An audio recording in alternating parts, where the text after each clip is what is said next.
4 na taon mula nang mangyari ang pagpaslang kay Attorney Wesley Barayuga, Board Secretary ng Philippine Charity Sweepstakes Office o PCSO, isang police official ang humarap sa House Quadruple Committee o Quadcom upang ituro ang umano'y mastermind ng krimen.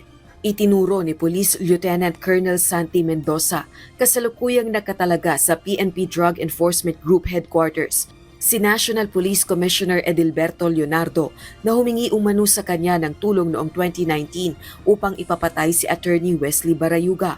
Isang abogado at Philippine Military Class of 1983 si Barayuga na PCSO Board Secretary. Pinaslang ito sa Mandaluyong City noong July 30, 2020 ng isang nakamotorsiklong lalaki. Ang utos umano ng pagpatay nanggaling kay Roy Nagarma na dating General Manager ng PCSO sa ilalim ng Duterte administration mula 2019 hanggang 2022.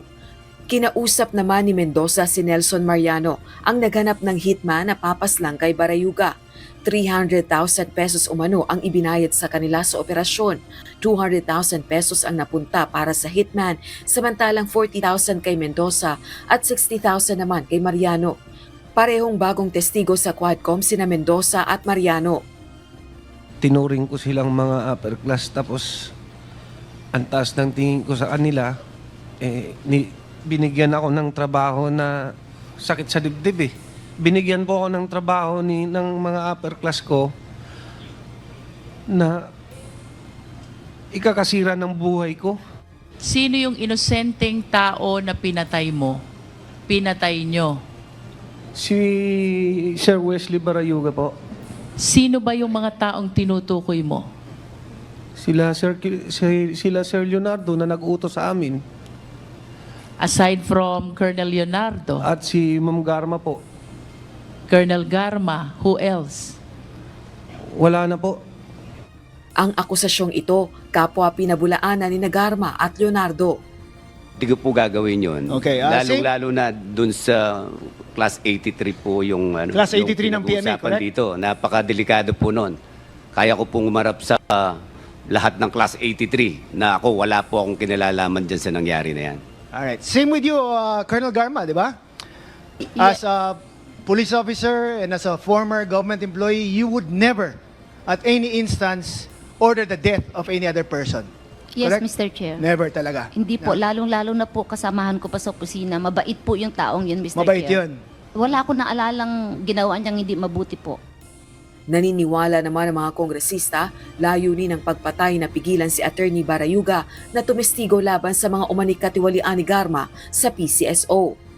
At the time that General Barayuga was killed, there was an ongoing investigation by NBI regarding the corruption in PCSO.